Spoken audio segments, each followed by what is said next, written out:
and welcome to the Bartop Apothecary. I'm Elsa Taylor, and today we're going to be taking a look at winter and holiday themed cocktails.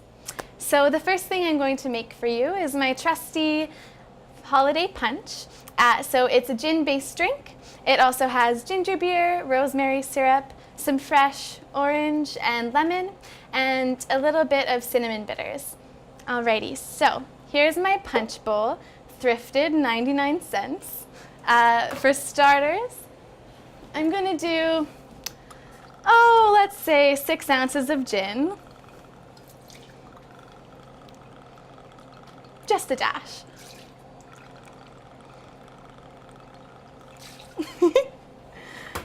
One ginger beer, the spicier the better.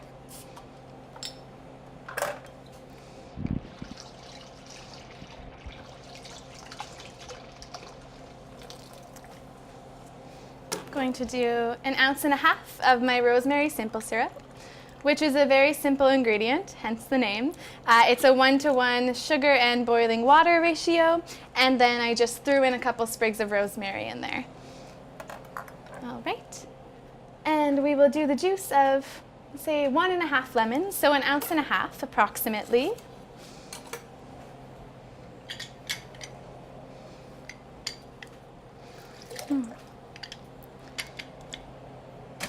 I love eating and drinking in the wintertime because it's the perfect season to delve into rich and exciting new flavors.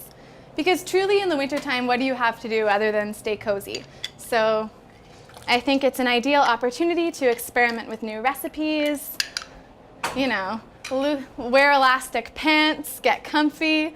Anyways, alrighty, so here is the base of our punch. So we have our gin, our ginger beer, our rosemary syrup, our citrus, and we're gonna add a bit of orange juice just to mellow things out a bit with that tart lemon. I'm gonna do about 3 ounces.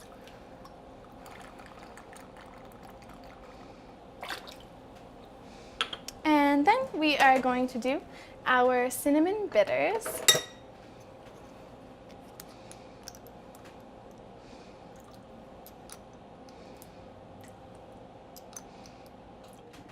Or any spicy bitter will do at this point. So a traditional Angostura, the one with the yellow cap, would do just as well. I made those ones myself. I don't expect you to go through that process. All right. And then we're gonna fill our punch with ice.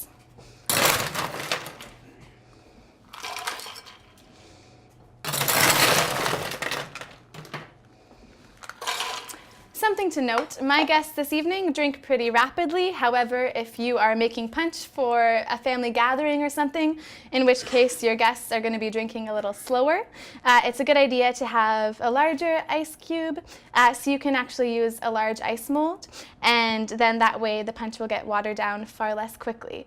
But it's not an issue with my friends, so we're not going to worry about that today. Alrighty. And just to keep things nice and mellow, as opposed to terribly spicy and boozy, we're gonna add some sparkling water. And basically, if you add sparkling water to something, it just deceives people into thinking that they're drinking far less alcohol than they are. So what more could you want? And give it a wee stir. For garnish, I'm going to do some fresh rosemary.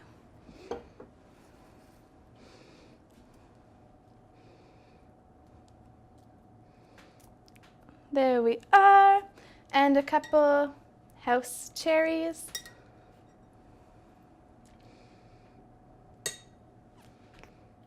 And a little bit of edible glitter, because it doesn't hurt around the holidays to have a little extra glitz and glam. And that is my trusty holiday punch recipe.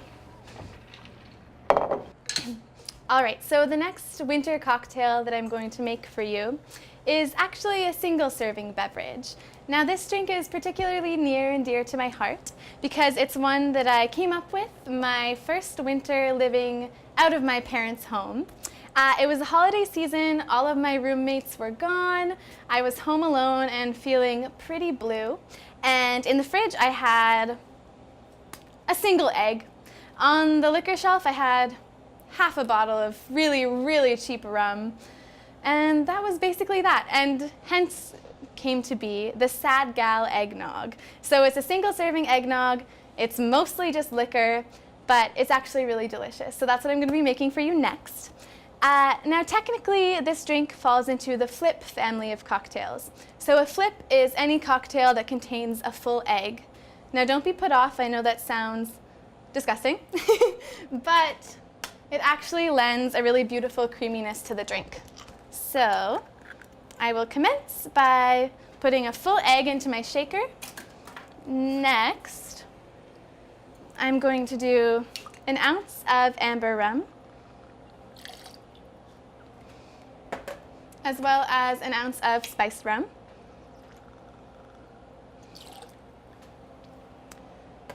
And to sweeten things up a bit, I'm using a vanilla bean simple syrup. So very simple 1-to-1 sugar and water ratio with a vanilla bean split and thrown into the mix. And I'm going to do about 2/3 of an ounce of this stuff.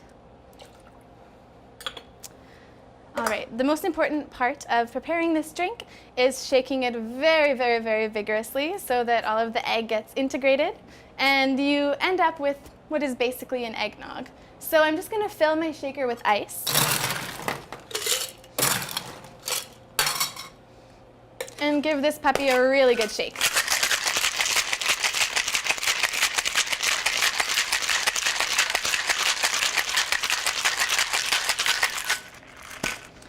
And I'm actually going to fine strain it in the in-between. Again, because there's a raw egg in here, so we may as well be thorough. So I have my Hawthorne strainer here, that's this guy. Keeps things extra fine.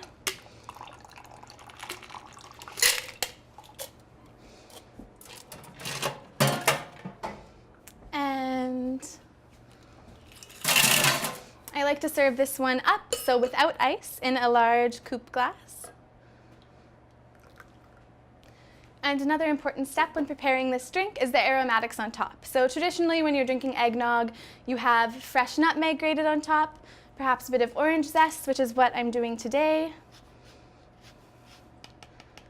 And then my fall spice blend as well, which is just ground cloves, allspice, nutmeg, and cinnamon sprinkled on top. And again, a little bit of sparkle, because it truly can't hurt. And that is the Sad Gal. After a couple of these, I'll tell you what, I was feeling a lot better about being alone in the holidays. Right. So that is my take on drinking over the holidays. Thank you so much for joining me in the Bartop Apothecary, and I will see you next time.